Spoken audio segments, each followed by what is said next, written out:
Good day. What's going on, everyone? Welcome into First Take. Thank you for being with us. I am Molly Qerim here with the Morris twins, Marcus and Markieff, all warmed up after Get Up. Fellas, how we feeling? Really good, really good. All right, we are going to have Big Perk and Stephen A with us momentarily, but let's dive into what went down last night. Shai Gilgeous-Alexander had 40 points, 10 rebounds and 9 assists, while Jalen Williams scored 34 points, helping the Oklahoma City Thunder snap back from a 42-point loss by beating the Minnesota Timberwolves 128-126 Game 4 Monday night to take a 3-1 lead in the Western Conference Finals. Anthony Edwards only got up 13 shot attempts and spoke on the idea of if he struggled. I don't look at it like I struggled or he struggled. They had a good game plan, making us get off the ball. Especially for me, man, it was super in the gaps. I made the right play all night, so I don't really look at it like I struggled. I didn't get enough shots to say I struggled, so that might be how you guys look at it. But yeah, I didn't struggle at all. I made the right play. All right, the struggle's real for all of us sometimes. So, Marcus, tell me this: what did you make of what Anthony Edwards just had to say there? I have to agree with him. I wouldn't say he struggled. I would say he just wasn't aggressive enough. Like to start the game, when me and bro were sitting at, we was having our little wine, we was watching the game, and we were talking about keys to the game. And both of us said the same thing. Ant has to come out aggressive. Game 3, he was super aggressive. He came out and he set the tone. Yes, you can miss shots, but it's all about the rhythm of the game. Like we want him to have a rhythm going into the fourth quarter when they really need him to make some shots. We want him to have the rhythm going into the third quarter. He took 2 shots the first half. 2 shots, regardless of if he was given what the defense presented him, he was making the right passes. Yes, that's perfectly fine. But you're Ant-Man. You have to be offensively aggressive and miss or make. Yes, take your hats off to OKC, but they didn't present anything different really than what they've done the first 3 games. So I didn't see the fact that he said he didn't struggle, which I can agree. You didn't struggle, but you didn't shoot the ball enough. You didn't attempt shots enough to give yourself a better chance at the end of the game to put the game to bed. I think I disagree with that. I think he did struggle. When you shoot 1 for 7 from the three-point line, that's struggling. When you only allowed to get, or you're saying you tried to find your team, but only getting up 13 shot attempts, that's considered struggling. You're a guy that averaged 30 in this playoff series. You played 30 minutes last game and you had 30. I didn't see them do anything different than what they've been doing, being the great defense they already was. Y'all hung 143 up on them last game. 2 shots in the first half, that's unacceptable. But that's also struggling. I don't know what category is struggling in, but 1 for 7. Is that on him not being aggressive enough? Is that on the defense? It's definitely on him not being aggressive enough. You have to shoot your shot. SGA shot 30 times. That's the MVP. He only made 13 shots, but he shot 30 times. So at the end of the game, I have my rhythm. Miss or make, I have my rhythm. I've been shooting the whole time, but 2 shots attempt, like you said, in the first half, that's unacceptable. All right, hold that thought. Let's bring in Big Perk and Stephen A. They were there live in person last night. Good morning, guys. How we doing? Good morning, Molly. Good morning, Molly. Morning. All right, I don't know what you actually heard, but we played the sound of Ant-Man. You heard everything? Okay, so just dive in, Stephen A. On the thought of the sentiment of Ant-Man struggling. You know what? It's not a matter of him struggling or not, because you can make a legitimate argument that he didn't struggle because he made the right plays as he articulated, or you can go, well, what Markieff said, and then you can say, yeah, you shot 1 for 7 from 3-point range and you did struggle. Here's my deal. Are you the superstar player you proclaim to be or not? The fact of the matter is that Ant-Man is special. We all know this. And you saw how special Shai Gilgeous-Alexander was. That individual pride is what I was looking for. I don't want to hear something like, I made the right play. Okay, when you play a 48-minute game, your season potentially is on the line. Nobody's really coming back from a 3-1 deficit. That's very, very rare in NBA history in the conference finals. And you find yourself in that precarious of circumstances if you lose this game. One would think that you would embrace the level of aggression that's needed in order to do all that you can do to ensure that your team does not lose. That's what Shai Gilgeous-Alexander did. They got blitzed by over 40 in Game 3. What does Shai do? Shai, the reigning league MVP, a man you watched hoist the MVP trophy just a few days ago, goes out there on your home turf and drops 40, 10, and 9. I'm going to repeat that again. 40, 10, and 9. And your response is, well, you know what? I don't think I struggled. I made the right play. when it was a relatively pedestrian offensive performance for you, that's inexcusable as far as I'm concerned. Ant-Man is so much better than that. And the reason why the Minnesota Timberwolves are in this position to begin with is because he didn't just focus on doing the right thing. Sometimes you have to engage in hero ball. Sometimes you got to be a little bit selfish. Sometimes you got to go out there and display a level of aggression that might turn people off until you turn them on because you're a showstopper. That's what I was looking for from Ant-Man last night. I did not get it. Perk? So what? I don't think it mattered that he struggled. I don't think he had a choice, to be honest with you.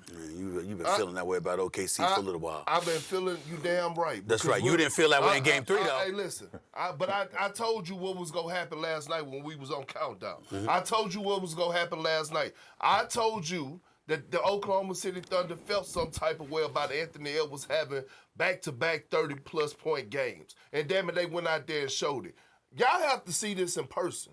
We are witnessing one of the greatest defensive teams in NBA history. In NBA history. Like, usually you could search a mismatch and search for somebody that you want to pick on. It's not the case with the Oklahoma City Thunder. You're starting Luke Dortz off on Anthony Edwards, who was a linebacker. He probably weighed 235, 240, getting physical. Then you bring in Alex Caruso, the specialist, and then you got Casey Wallace they're throwing at him. Multiple bodies time and time again. Again, SA, Twins, let me say this. They scored 126 points at the crib. Well, you score 126 points at the house and lose? Yeah, but see, you could talk to the Twins all you want to about how you got to see it in person. I was standing right next to your big ass self, okay? I was standing right there next to you. I was right there. No, I got you. I was standing right next to you, okay? You and the crew, all those kids, all of they're all here with us. We're all together, right? So we're sitting up there, and I said to you, how in God's name can you justify Ant-Man attempting 2 shots in the first half? There is nothing I don't give a damn about how good Alex Caruso, Casey Wallace is, Lou Dort, the linebacker, masquerading as a basketball player because the brother's a linebacker. That's how big and strong this brother is. I don't care. You're Ant-Man, Anthony Edwards. You attempt more than 2 shots and a half of a conference finals game. Now, if you're talking to me about makes and miss, I get you. We're talking about activity. We're talking about aggression. We're talking about the fact that wasn't clear. That wasn't evident in Game 4 last night. There is no excuse for that. I don't care what anybody says. I will agree from this standpoint with you guys. Anthony Edwards, we know this, is the heart and soul of that team. He does give that team swag.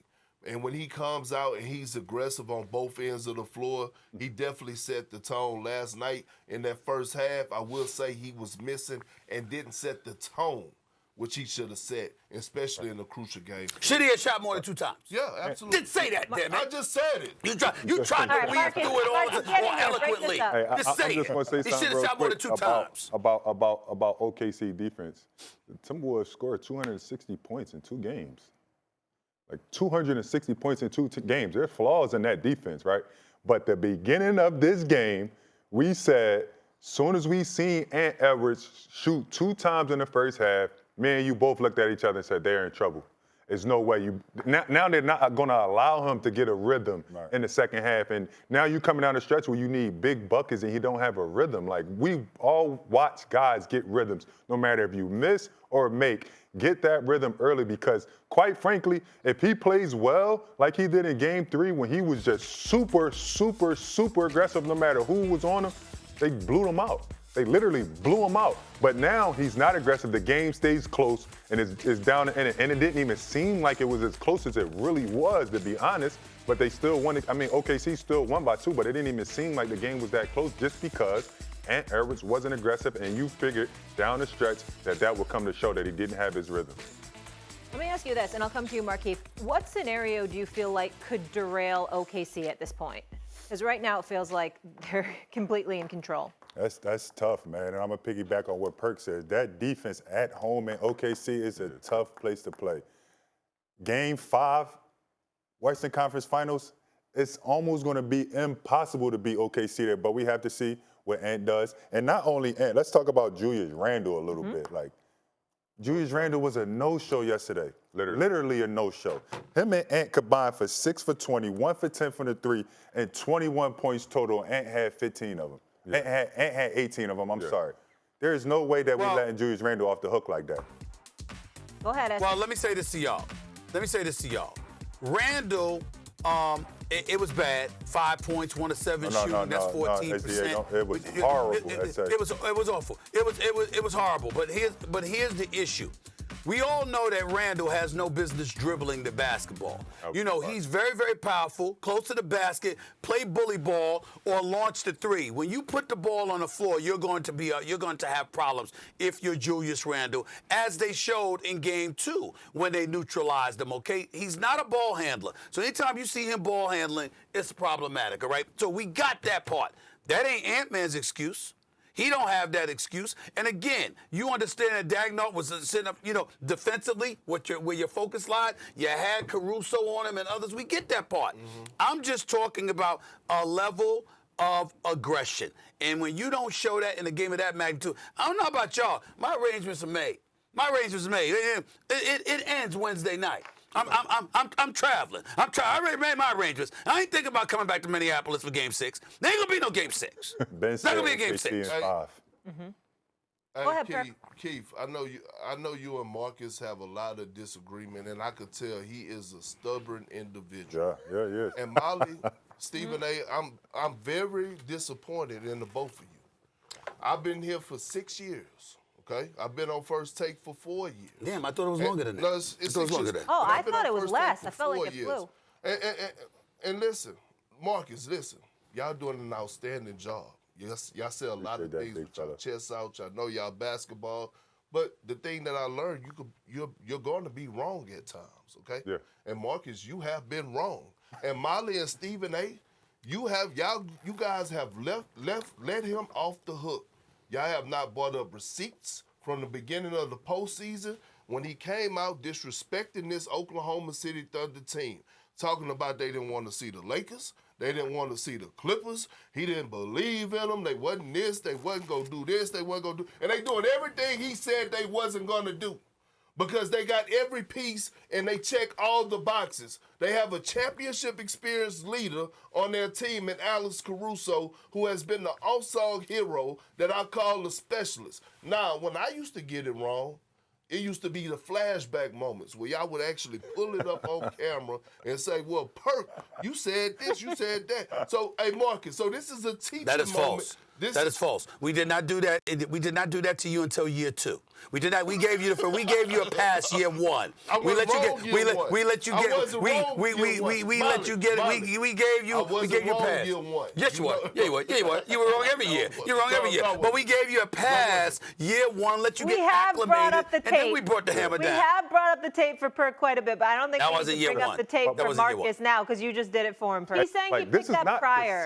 This is not the same team. This is not the same aggression as I seen against the Lakers. As I said before, if you pull up tape, Ant Edwards was guarding LeBron James 94 feet. He was two-hand push. That same aggression and that same attitude is just not the same. So yes, I was wrong, but I didn't think a drop-off from when they played against the Lakers would be that drastic to going against the OKC team. That's fair.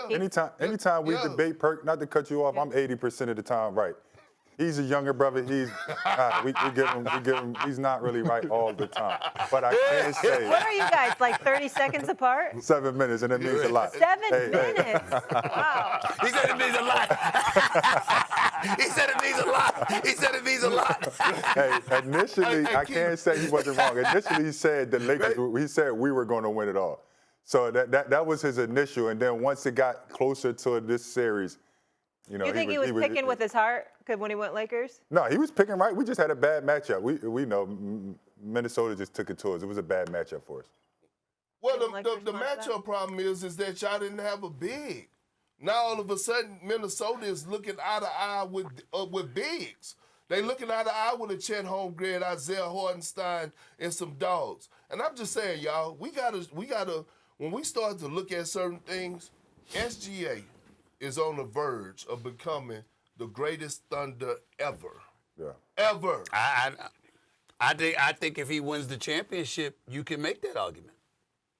I think if he wins a championship, well, KD ain't bring no championship to OKC.